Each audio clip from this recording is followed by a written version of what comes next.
श्री शिवाय नमस्तुभ्य। फागुन मास का आज छठा दिन है और आज आप सुनिए शिव महापुराण की कथा अध्याय 6। नैमिषारण्य के पावन वन में ऋषि शांत भाव से बैठे थे।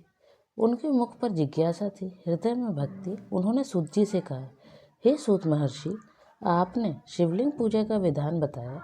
अब यह विस्तार से बताइए कि केवल शिव का नाम लेने से क्या फल होता है और क्या साधारण मनुष्य भी शिव कृपा पा सकता है। सूत जी बोले, हे महर्षियों, यह अध्याय अत्यंत करुणामय है। यह उन लोगों के लिए है जो कठिन व्रत नहीं कर पाते, जो विद्वान नहीं है, जो केवल श्रद्धा और विश्वास रखते हैं। भगवान शिव स्वयं बोले, मैं तप से नहीं, ज्ञान से नहीं, वैभव से नहीं, केवल भक्ति से वश में होता हूँ। उन्होंने कहा, कलयुग में शिव का नाम ही सबसे बड़ा साधन है। महादेव ने कहा, जो चलते फिरते उठते बैठते हंसते रोते मेरा नाम लेता है, वह मेरा ही स्वरूप हो जाता है। ओम नमः शिवाय यह पंचाक्षर मंत्र 5 पापों का नाश करता है, 5 इंद्रियों को शुद्ध करता है और 5 तत्वों को संतुलित करता है। सूत जी बोले, हे ऋषियों, एक नगर में एक अत्यंत गरीब व्यक्ति रहता था। ना उसे शास्त्र का ज्ञान था, ना पूजा की सामग्री। वह केवल इतना जानता था, शिव मेरे हैं। वह प्रतिदिन शिवलिंग के सामने बैठकर बस इतना कहता, हे भोलेनाथ, मैं कुछ नहीं जानता। एक दिन यमदूत उसके प्राण लेने आए, पर जैसे ही उन्होंने उसका हाथ पकड़ा, आकाश से दिव्य प्रकाश प्रकट हुआ। भगवान शिव स्वयं प्रकट होकर बोले, जिसने मुझे अपना माना उसे कोई छू भी नहीं सकता।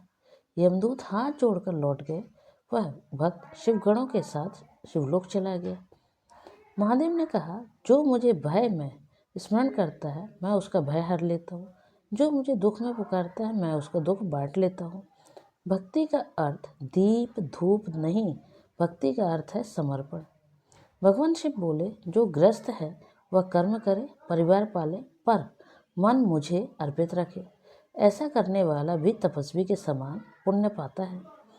महादेव जी ने कहा, जो नारी श्रद्धा से मेरा नाम लेती है, उसका घर मैं स्वयं संभालता हूँ। इसलिए शिव भक्ति घर परिवार को तोड़ती नहीं, संभालती है। भगवान शिव बोले, कलयुग में ना कठोर तप चाहिए, ना कठिन व्रत, केवल सच्चा हृदय चाहिए।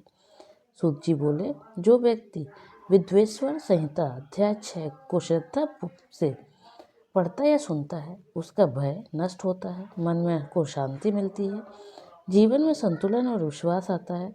मृत्यु के समय शिव नाम स्मरण होता है और अंत में शिव गति प्राप्त होती है। तो प्रेम से बोलिए, हर हर महादेव।